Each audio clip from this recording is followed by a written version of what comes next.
Stjórn Sparisjóðsins í Keflavík lánaði ábyrgðarlaust án fullnægjandi veða eða trygginga. Ekki stóð steinn yfir steini í rekstri sjóðsins samkvæmt svartri skýrslu sem unnin var fyrir fjármálaeftirlitið.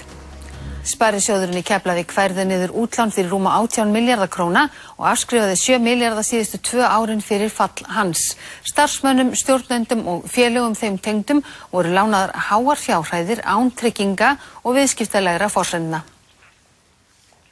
Þetta má lesa í 500 blaðsíðna skýrslu PricewaterhouseCoopers starfshætti Sparisjóðsins sem unnin var að beiðni fjármálaeftirlitsins.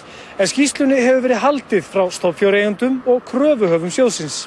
Skýrslan fjallar síðustu 2 ár sjóðsins eða þar til fjármálaeftirlitið tók hann yfir í apríl 2010. 5 mánuði tók að vinna skýrsluna en henni var skilað til FME í fyrravor.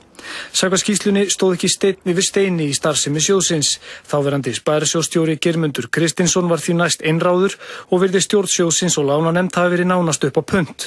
Geirmundur hafði heimild til að veita lán sem voru alltaf 15% af eiginfjárgrunni sjóðsins og dæmið að hann hafi samþykkt lánveitingar sem hafi verið hafnað af lánanefnd.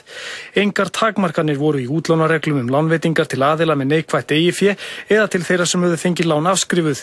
Engin ákvæði voru að lán til venslaðra aðila skyldu samþykkt í stjórn og stórar áhættuskuldbindingar voru vanmetnar þar sem tengdir aðilar voru ekki skilgreindir sem slíkir. Geirmundur samþykkti skilmálabreitingar á lánum sem hann hafi ekki heimild til að mynda á lánum til félaga sem tengdu stjórnarmönnum sjóðsins.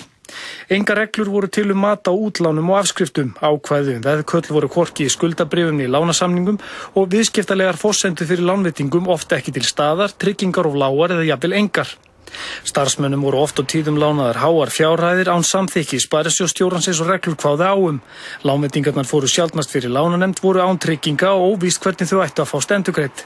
Til dæmis fékk þjónustufulltrúi sjóðsins úti á landi ríflega 200 milljóna króna lán sem hefur verið afskrifað.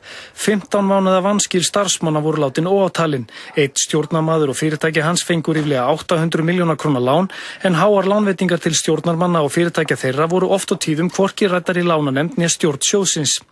Í skýrslunni fullyrt að Geirmundur hafi brotið reglur sjóðsins og setið í stjórnum 3 félaga sem ekki voru í eigu sjóðsins.